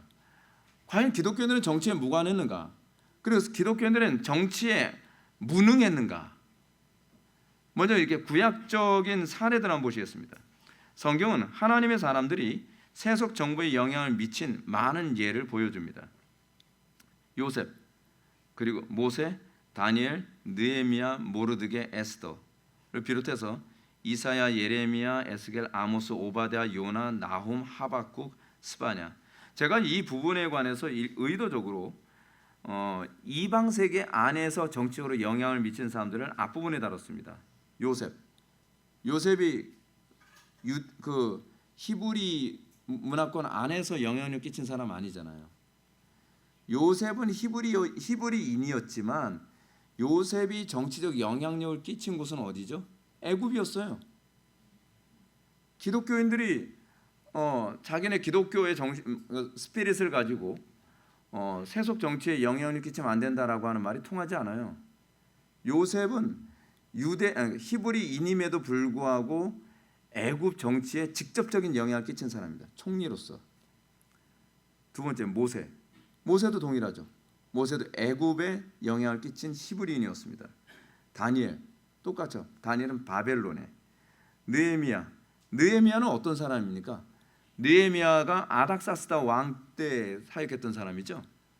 이 사람은 페르시아였었나요? 바벨론이었나요? 제가 헷갈리는데 하여간 그쪽에 영향을 미친 사람. 모르겠다. 에스더 같은 시대 사람이죠. 모르드게의 그 조카가 에스더죠. 딸이 아닙니다. 에스더가. 이렇게 해서 영향을 이제 끼친 겁니다. 그래서 그 이후에 뭐 이사야나 예레미야, 에스겔, 아모스, 오바댜, 요나, 나훔, 하박국, 스바냐 이런 사람들은, 이 선지자들은 사실은 남유다와 북이스라엘에게 영향을 끼친 사람인데, 제가 이 부분에서 논외로 삼겠습니다. 언급을 안 해도 뭐 상관없을 것 같아요. 자, 근데 다니엘을 봅시다. 다니엘은 율법의 가르침을 이방 왕이 이해하도록 응용하여 다음과 같이 권면합니다. 잘 보십시오. 그런즉 왕이여, 내가 아뢰는 것을 받으시고 공의를 행함으로써 죄를 사하시고 가난한 자를 긍휼히 여김으로 죄악을 사하소서. 그리하시면 왕의 평안함이 혹시 장구하리이다. 여기 성경 구절 한마디도 얘기 안 합니다. 하나님 이름 하나도 언급을 안 합니다. 그런데 성경의 스피릿을 가지고 그 당시 왕에게 조언을 하는 겁니다. 여러분, 우리가 이런 거 조언할 수 있을 만큼 성경은 지혜롭습니다. 그런데 우리는 자꾸 성경의 권위를 인정하지 않는 사람한테 막 마태복음에 의하면 그 얘기를 왜 합니까 도대체? 그렇잖아요. 그거는 예수를 믿는 우리들과의 관계 안에서의 영향력이에요. 우리끼리는 사실은 뭐 누가복음을 얘기해도 좋고, 뭐 마태복음을 얘기해도 좋고, 뭐 이사야서를 얘기해도 좋고 다 좋습니다. 근데 안 믿는 사람들과의 만남 안에서는 사실은 그 정신으로만 얘기하면 돼요. 성경이 가르치고 있는 원리 어떻게 해요? 왕이여, 내가 아뢰는 것을 받으시고 공의를 행함으로 죄를 사하고 가난한 자 긍휼히 여김으로. 이거 다 성경의 정신이거든요. 성경의 가르침을 그렇게 전달하는 겁니다. 성경의 가르침이라고 얘기를 안 해요. 그렇게 하면서 어떻게 해요? 그 나라가 이 바벨론이거든요.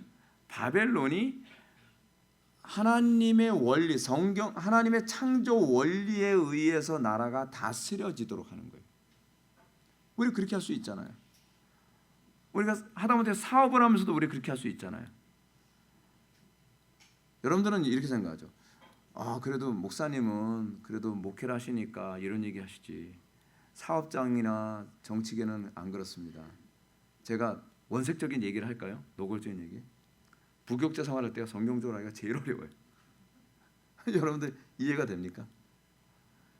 이거 성경 안 통합니다. 교회 안에서 성경 안 통한다는 게 좀 웃기죠. 근데 사실이에요. 그냥 성경 교회, 저도 이제 큰 교회에서 부교육자 생활할 때 보면은 그냥 까라면 까예요. 그 교회. 그러니까 담임 목사님이 시키면 목사님 그대로 성경들 시키는데 하세요 그냥. 그게 지금 대부분의 교회에서의 모습이거든요. 근데 제가 그 가운데서 제가 스트레스를 엄청 많이 받았거든요.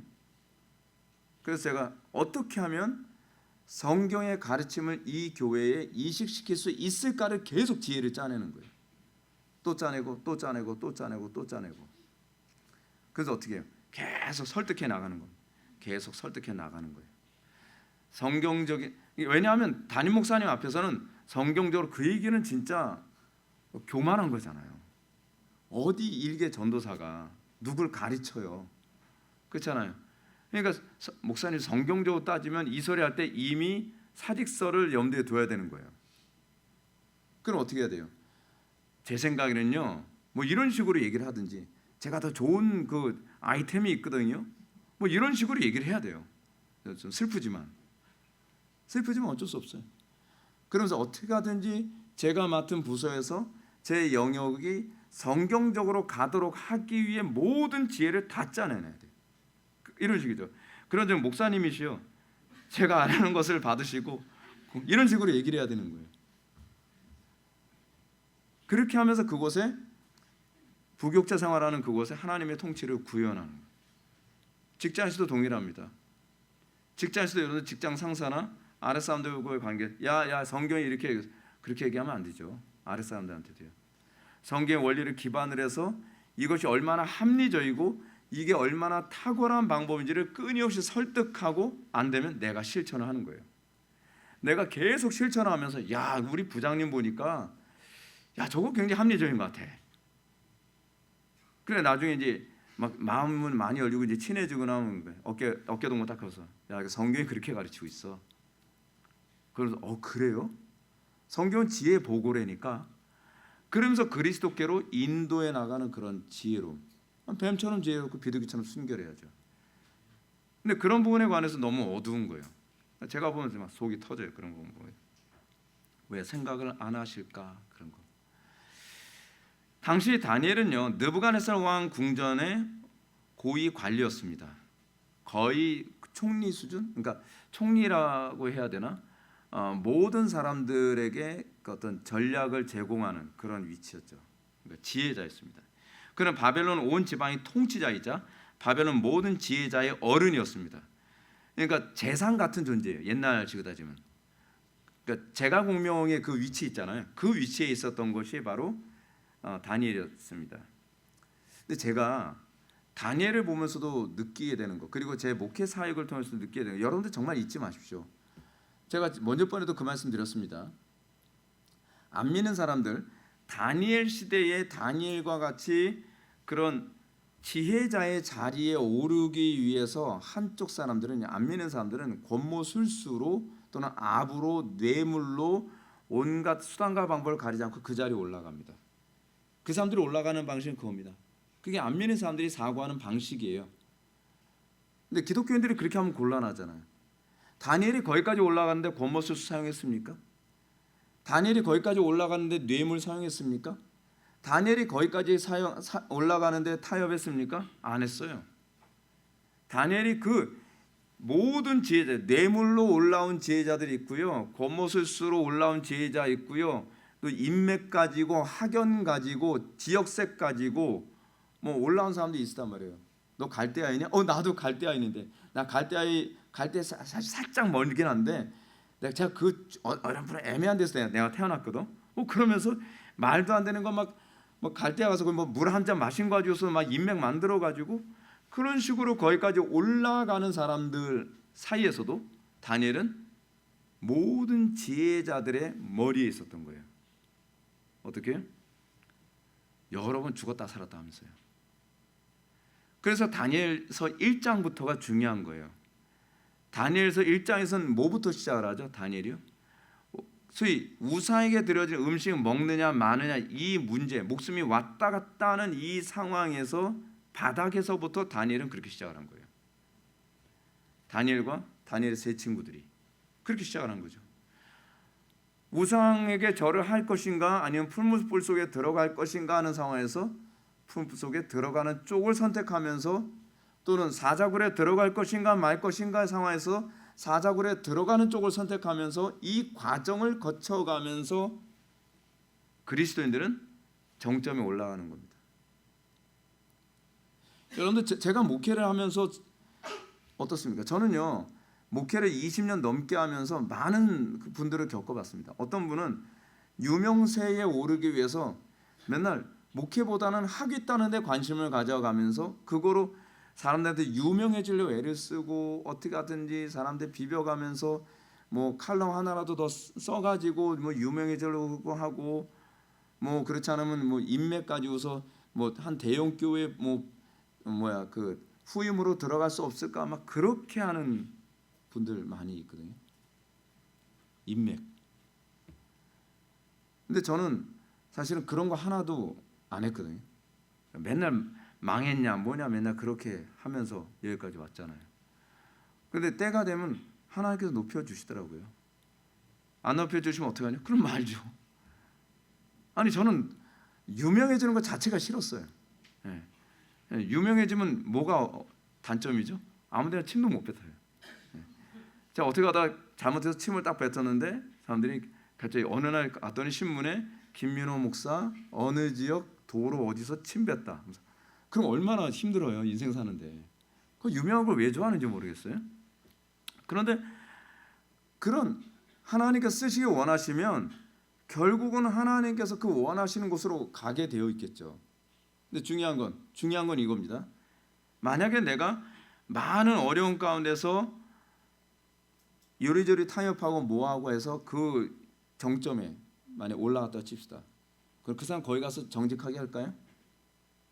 거기서 복의 근원의 역할을 할까요? 여러분, 그 생각하셔야 돼요. 그 사람이 거기에 올라간 게 모든 국민들의 재앙이 될 겁니다. 위에 올라가는 게 중요한 것이 아니라 그 위에 올라갔을 때도 내가 목숨을 걸고 내가 사리사욕 같지 않고 내 아래에 있는, 내 영향력 아래에 있는 사람들에게 내가 복의 근원의 역할을 하면서 살 것인가, 아니면 내가 재앙의 근원이 돼서 살 것인가에 관한 문제는 내가 그 자리에 어떤 과정으로 올라갔느냐가 중요하다니까요. 그 정점에 올라가는 게 중요한 게 아니에요. 우리나라가 왜 지금 이 모양인지 아십니까? 사리사욕하고 권모술수하고 뇌물 주고 불법하고 불경건하고 주일 성수 안 하고 지멋대로 살고 하는 사람들이 그 정점의 자리를 차지하니까 그 자리에서 다 남 죽이는 일만 하는 거예요. 나만 이익 보고 나만 손해 보지 않으면 된다라는 사고를 가진 사람이 어떤 나라가 복된 나라겠습니까? 내가 고생하고 힘들고 어려워도 끝까지 하나님만 바라보면서, 여러분들 하나님께 원하시면 여러분 거기에 올라갈 수 있게 해주실 거 믿으시기 바랍니다. 뭐 올라가는 것도 별로 좋지 않아요. 올라가면 고달퍼요. 근데 그 자리에 올라갔을 때 만민이 나로 인하여 복을 받으리라. 제가 목회를 요령펴 가면서 설교 한 편 하면서도 제가 맨날 모르겠지 하면서 남의 거 보고 다 베껴가면서 설교 한 편 한 편 준비하고 맨날 놀러 다니고 성경 연구 안 하고 그리고 제멋대로 하고 교인들의 주머니 나타나면 저 사람 헌금을 적다야.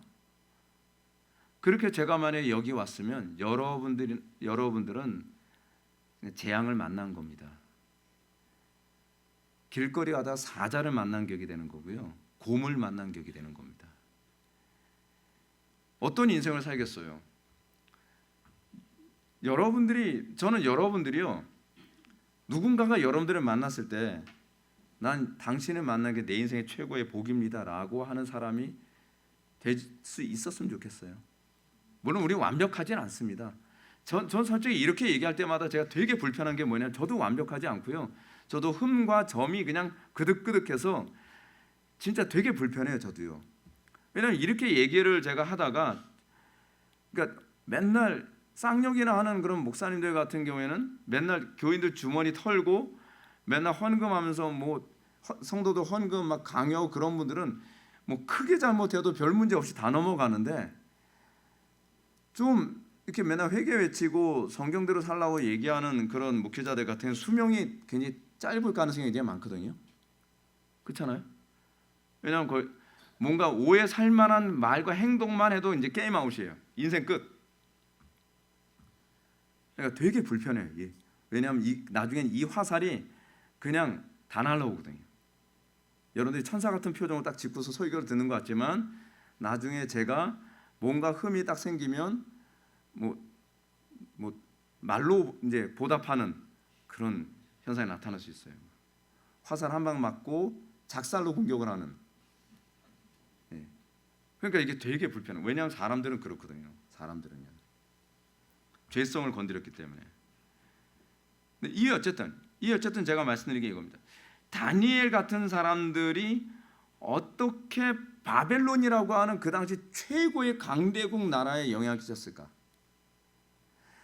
여러분, 요셉이라고 하는 한 인물이 타협하지 않고 하나님의 말씀대로 그렇게 살아가면서 억울함에도 불구하고 왕의 감옥에 들어가면서까지도 그가 하나님께 쓰임 받아서 나중에 애굽의 총리가 됐기 때문에 기근이 왔을 때 애굽의 수많은 사람들이 그 안에서 보호를 받고 복을 받은 겁니다.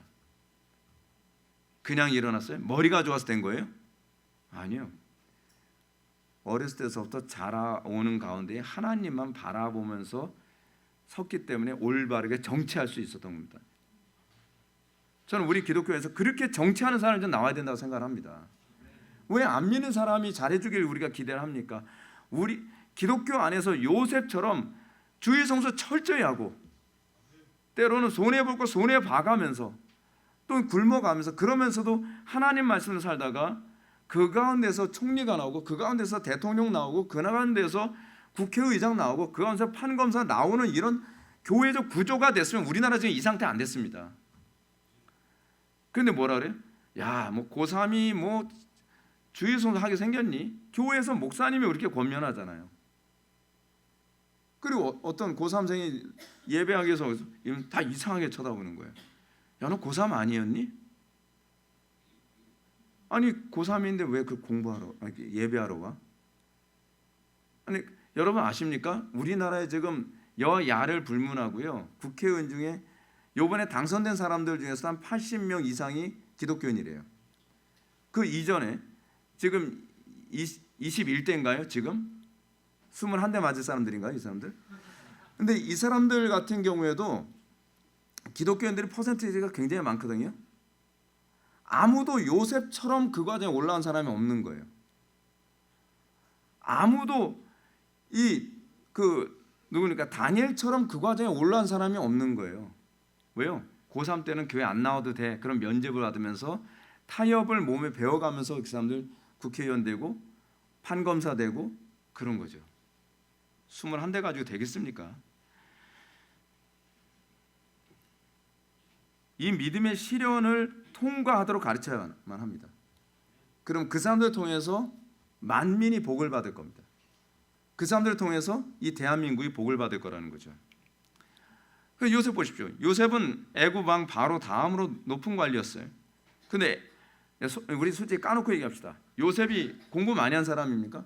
요셉의 학벌이 어디죠? 노예. 또 뭐죠? 죄수. 학벌이하고 그게 다예요. 그렇지 않으면 목동에서 노예로, 노예에서 죄수로. 근데 그 사람이 오히려 애굽의 모든 학문과 지식을 배운 사람보다 더 탁월해요. 이유가 뭘까요? 성경이 지혜롭기 때문에 그래요. 성경 안엔 세상의 모든 지혜를 능가하는 지혜와 탁월함이 다 있는 거예요. 그래서 요셉을 통해서 애굽이 그렇게 복을 받게 된 거죠. 느헤미야 술 맡은 관원장으로서 페르시아의 아닥사스다 왕 앞에서 높은 책임을 맡은 지위에 있었죠. 모르드게도 페르시아 시대 사람 아닙니까? 페르시아 시대 모르드게가 누구 시대 때입니까? 모르드게의 그 시대 당시의 왕이 크세르크세스잖아요, 그렇죠? 크세르크세스가 300 그 배왕자, 이 300 영화에서 그 페르시아 왕 시대 사람이거든요. 그 시대 이 사람이 어떻게 했어요? 자기 신앙을 철저히 지켜 목숨이 왔다 갔다 하는 상황에서요. 그게 그렇기 때문에 이런 사람이 페르시아에 영향을 줄 수 있었던 거거든요. 에스더 왕비 오죽합니까? 죽으면 죽으리라 유명하잖아요. 그렇기 때문에 성경에 계시던 하나님의 도덕적 기준은 하나님께서 모든 사람에게 책임을 물으실 도덕적 기준입니다. 여기에는 사람들의 결혼 생활과 가족 생활, 이웃과 학교, 직업과 사업 등에서 행동하는 것 이상이 포함됩니다. 이는 사람들이 정부 기관에서 행동하는 것도 포함됩니다. 예를 들어서 여러분 그럽시다. 여러분들 우리 기독교인이 예를 들어서 뭐 국회의원 됐다고 칩시다. 발의를 하는데 법안을 발의하는데 뭐래요? 성경에 의하면 일부 일처제가 옳습니다. 그런 식으로 발의해서 이러면 통과되기를 바랍니까? 그렇게 하면 안 되죠.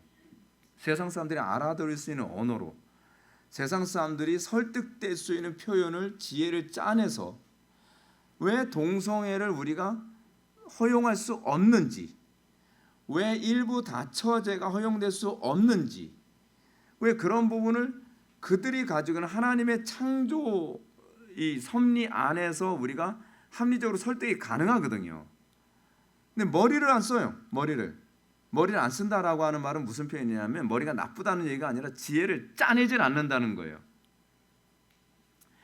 이 보십시오. 제가 이런 부분에서 답답한 게 이겁니다. 제가 부교육자 생활할 때 겪었던 거 보면은 전사님들이나 부목사님들이 어느 교회에 부임해서 갑니다.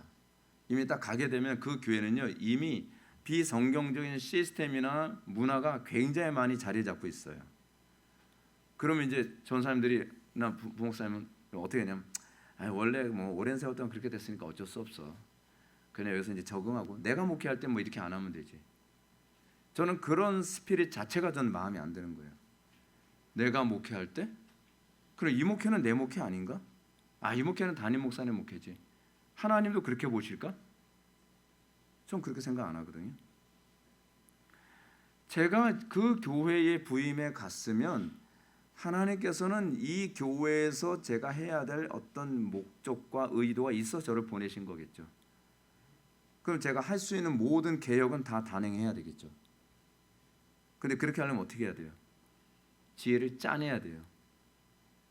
남들이 한 번도 생각해보지 않은 지혜를 짜내가면서까지 어떻게 해서든지 이 교회가 성경적으로 돌아갈 수 있도록 만들어 놓고 나와야 돼요. 근데 그렇게 안 하죠. 그러니까 부교육자를 오래 쓰면 쓸수록 교회가 점점 망가져요. 왜냐하면 상당수의 부교육자들이 가지고 있는 사고방식이 있죠. 뭐요? 공무원 스피릿. 이 전도사님들이나 그 부목사님들은요, 잠깐 뭐 있다가 거쳐가는 곳인데 뭐 공무원 스피릿, 월급만 따박따박 주면 땡큐. 그러려면 하질 말았어야죠. 그 길을 걷지 말았어야죠. 그렇지 않습니까? 하나님께서 그거 보신다니까. 너 여기서 지금 어떻게 하는지 내가 보고 있다. 여기서 네가 잘하면 그 다음은 코스로 내가 인도할게. 근데 그러지 않는 거예요. 근데 담임 목회 하면은 어떻게 될까요? 똑같이 합니다. 똑같이 해요. 그러면서 자기가 담임 목회하면 그렇게 안 한다? 아니요. 담임 목회하면 똑같이 해요. 타협하는데 이미 익숙해져 있거든요. 하나님께서 그걸 얼마나 미워하시는데요. 근데 그런 하나님에 대한 감각이 없으니까 일단은 담임 목사님이 요구하시는 대로 학생부 숫자 많이 늘리면 되고, 주일학교 숫자 많이 늘리면 되고, 청년부 숫자 많이 늘리면 되고, 그 나중에 심판받습니다. 하나님 무서운 줄 알아야죠. 하나님 무서운 줄을 너무 몰라요. 우리는 끊임없이 교회든 교회 밖이든 공직에 있는 사람들을 포함한 모든 사람들에게 하나님께서 물으실 성경적 도덕 기준을 어떻게 하든지 거기에 정착시킬 수 있도록 해야 돼요. 정부도 다르지 않습니다. 교회는 끊임없이 이 부분을 제공해야 됩니다. 저는 교회가 직접적으로 정치 활동하는 건 동의하지 않습니다. 왜냐, 그렇게 되면 하나님 영광이 가려져요. 교회는 정부가 성경적으로 정치를 할 수 있는 토양을 만드는 것이 1차적인 교회가 해야 될 일이고, 두 번째는 뭐냐 하면 성경적으로 정치를 할 수 있는 정치 일꾼들을 양성해서 보내야 돼요. 파송을 하는 거죠. 자, 근데 문제가 그 사람들이 성경적인 정치관을 안 배웠으면 자기가 정치권에 들어서 어떻게 해야 그곳에 하나님의 통치를 구현하는지 어떻게 알아요? 가르쳐야죠. 성경적 정치관을 그 정치가들이 공부해서 하라고요? 그거 못해요. 그 사람들은 그 기능이 없어요. 그리고 그럴 시간도 없고요. 왜 목사가 페이를 왜 받는데요? 그거 연구해서 가르치라고 페이를 받는 거거든요. 그럼 목사가 그거를 연구해가지고 의정 활동을 어떻게 하는 것이고, 정치 활동에서 이런 건 어떻게 해야 될 것이고, 성경에서 성경을 어떻게 하라고 가르쳤느냐를 끊임없이 가르쳐서 정치 활동을 하는 그 사람들이 고민하는 이런 부분을 성경에서 계속 해답을 찾도록 섬겨야 되는 거거든요. 그것이 자기가 해야 될 직무예요. 그것이 이게 뭐냐, 팀워크가 안 맞는 거예요. 담임 목사가, 그러니까 목회자가 그 부분에서 계속 소스를 제공해줘야 이 사람들이 현장 가서 싸우는데, 현장 가서 어떻게 싸우는지를 교회에서 안 가르치니까 팀워크가 안 되죠. 한쪽이 게으르니까. 이 사람은 정말 성경대로 정치하고 싶어 하거든요. 이 사람은 정말 성경대로 사회생활을 하고 싶어 하거든요. 근데 교회에서 안 가르치잖아요. 제가 타협하는지도 모르죠. 그러니까 세상에 썩죠. 모든 전쟁의 기본은 강단에서 다시 시작이 되는 거거든요. 강단에서 성경 제대로 된 가르침을 안 주면 타락합니다. 방법이 없어요. 그 신약의 사례들 보시겠습니다. 신약 시대에는 정부에 중요한 영향을 미친 하나님의 사람으로는 세례 요한이 있습니다. 세례 요한이 그 당시 헤롯 왕에게 회개하라고 외쳤는데요. 헤롯이 유대인이 아닙니다. 헤롯은 사실은요, 이 어디 사람이냐 하면 에돔 사람입니다. 사실은요, 에돔인인데 이 에돔 사람에게 헤롯이 그 세례 요한이 계속적으로 회개를 외친 거예요. 어떤 면에서는 에돔 사람이 유대인들의 윤리 기준 가지고 살아간다는 건 좀 말이 안 되는 것 같잖아요. 근데 분명한 건 이거죠. 헤롯이 세례 요한이 하나님의 사람이라는 걸 알았다는 거예요. 무슨 얘기냐? 우리가 세상 사람들하고 만났을 때 세상 사람들에게 성경적 기준을 제공을 했을 때 성경 구절 얘기하라는 얘기 아니에요. 그런데 우리가 하나님께 붙잡혀 살면 그 사람들은 우리의 기준이 옳다는 걸 알아요. 하나님의 임재하심 우리에게 있으면. 그런데 우리가 그런 부분이 없으니까 너나 잘하세요라고 하는 이용의 대사가 나오는 거죠. 또 사도 바울입니다. 사도 바울은 당시 총독이었던 벨릭스 앞에서 재판받으면서요. 벨릭스는 헬라인입니다. 그런데 벨릭스한테 뭐라고 얘기합니까? 장차 오는 심판의 때에 그 죄에 대한 책임을 지게 될 것이라는 지적을 합니다. 이게 먹혔다는 거예요. 중요한 건. 그리고 벨릭스가 두려워했다라고 얘기하고 있습니다. 우리가 하나님의 신에 붙잡혀서 하나님께서 말할 바를 알게 하시는 걸 기준으로 얘기하면 됩니다. 로마서 13장과 베드로전서 2장도 보십시오. 로마서 13장 1절부터 7절과 베드로전서 2장 13절부터 14절과 기타 관련 구절에서 하나님께서는 분명 기독교인이 시민 정부와 어떤 관계를 맺어야 하는지를 알려줬습니다. 칼빈의 기독교 강요는 이 부분을 굉장히 잘 해석을 해놨고요.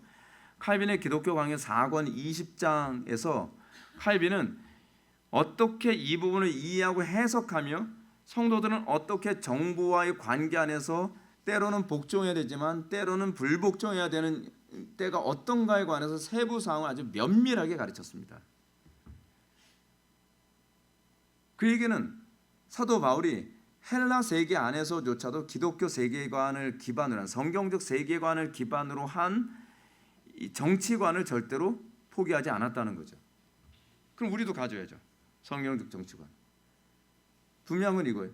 여러분들이 성경적 정치관을 갖지 않으면 여러분은 세속적 정치관을 가질 거라는 거예요. 여기에 여러분들은 진공이 없습니다. 그죠? 여러분들이 제가 지금 안타까운 게 뭐냐면 한국교회 안에서는 정치 얘기하면 안 되는데요. 왜 안 되죠? 이유가 있죠. 왜냐하면 교회 안에서 정치에 대한 얘기는 다 양쪽이 세속적이기 때문에 그래요. 양쪽이 세속적이니까 정치 얘기하면 싸움박질밖에 안 났죠. 그러니까 실제로 학교에서 배워온 게 뭡니까? 루서나 로크나 그렇지 않으면 뭐 홉스 이런 사람들의 정치관, 마르크스의 정치관, 역사관 그런 것밖에는 우리가 갖고 있는 게 없으니까 우리가 가지고 있는 건 세속적 정치관을 가지고 누가 오르냐 네가 오르냐 싸움이 나올 수밖에 없잖아요.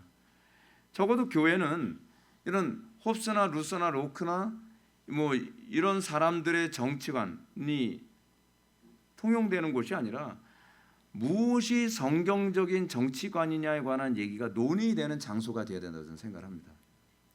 정치관 가지고 싸울 필요가 없어요.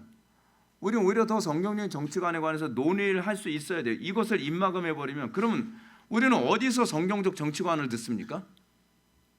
교회에서조차도 못 듣는데.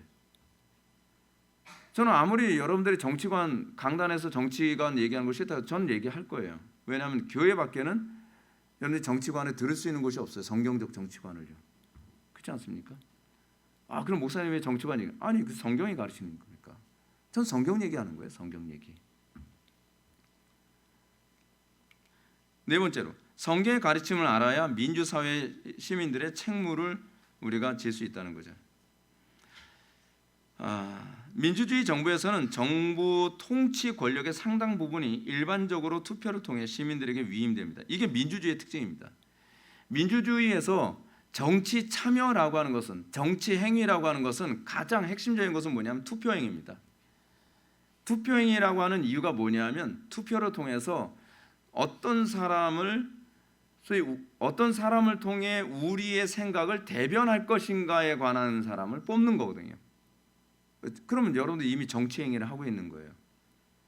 예를 들어서 여러분들이 마르크스주의적 사고를 가진 사람에게 표를 던졌다라고 할 때에 이미 여러분은 대한민국을 마르크스주의로 움직이는 쪽에 손을 들어줬다는 정치 행위를 한 겁니다. 또 여러분들이 만약에 차별금지법 같은 거를 계속 발의한 사람을 찍어줬다라고 한다면 여러분들은 차별금지법을 찬성한 것이 되는 것이고, 여러분들은 그 사람의 세계관으로 정치에 참여하고 있는 겁니다. 더 심각한 얘기를 하나 할게요. 뭐냐면 우리가 이 정치와 관련해서 제가 무슨 얘기를 하려고 그랬는데 중요한 얘기였는데, 굉장히 중요한 얘기였거든요. 굉장히 중요한 얘기인데 지금 제가 원고 없이 얘기를 하다 보니까 머릿속에 딱 스쳐 지나가고 나면 아쉬울 때가 있어요.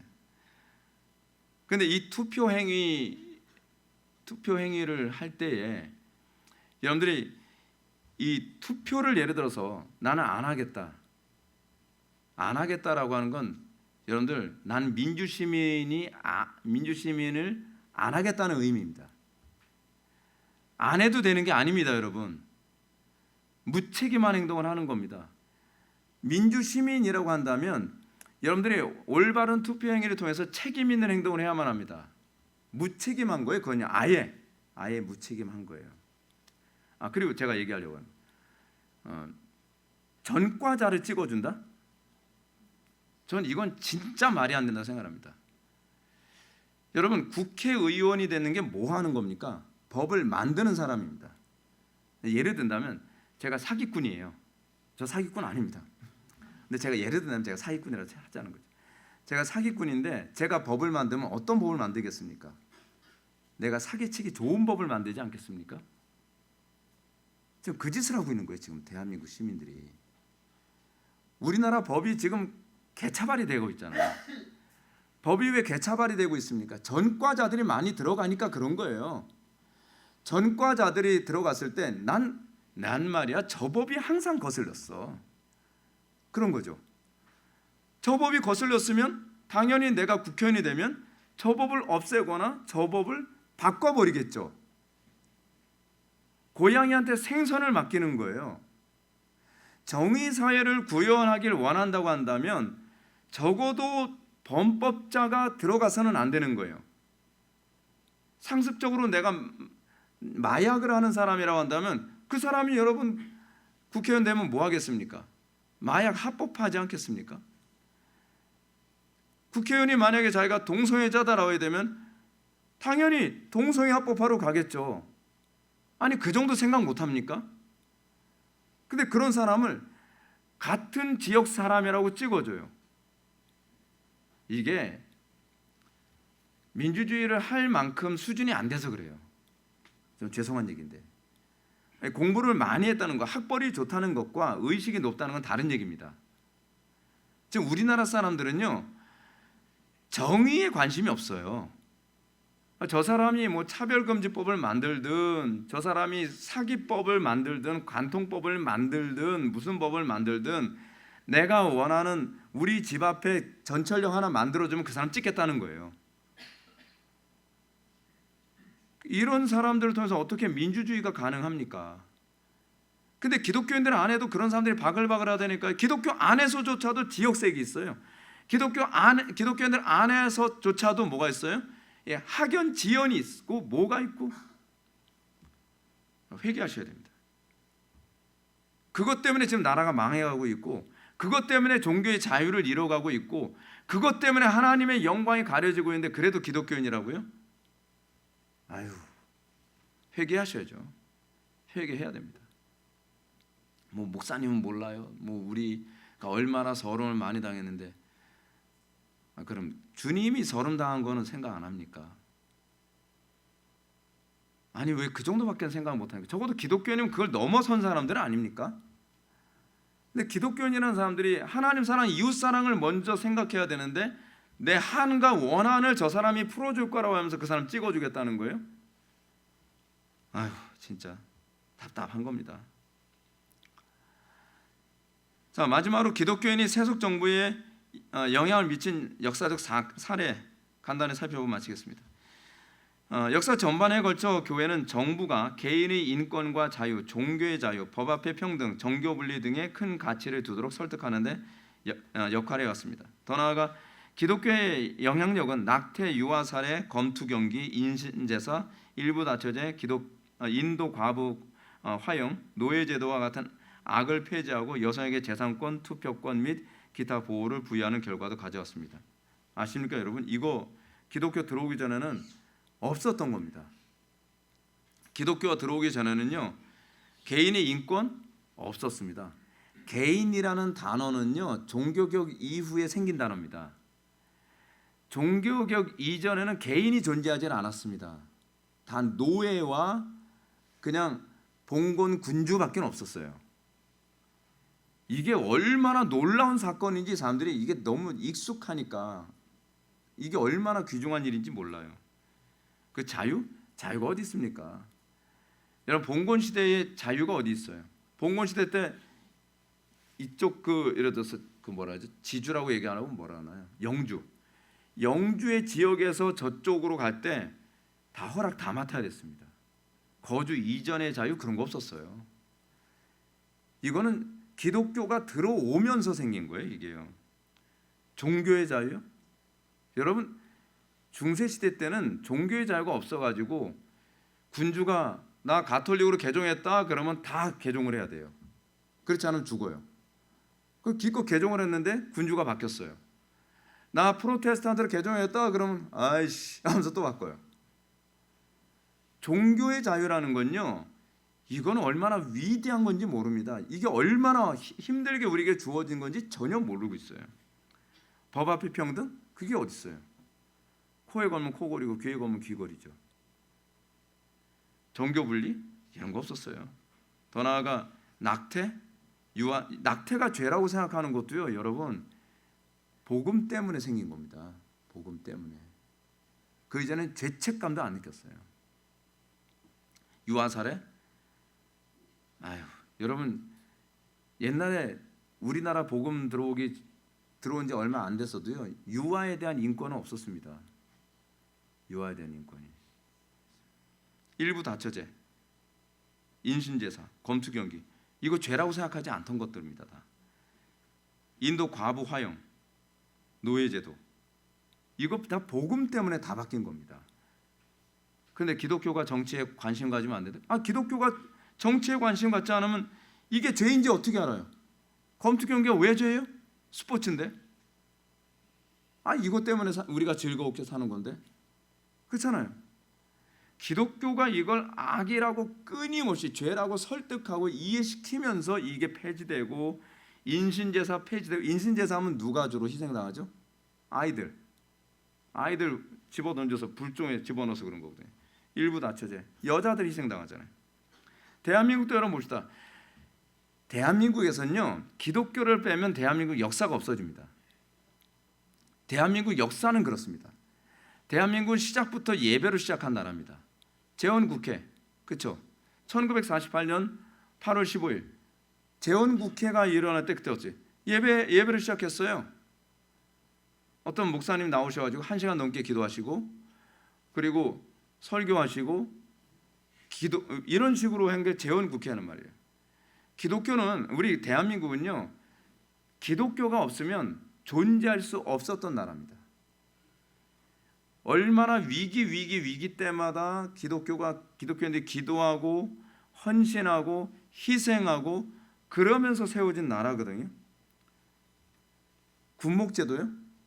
이거 기독교가 영향력 끼쳤으니까 군목제도가 있었던 거예요. 근데 지금 군목제도도 지금 다 하나씩 뺏기고 있잖아요.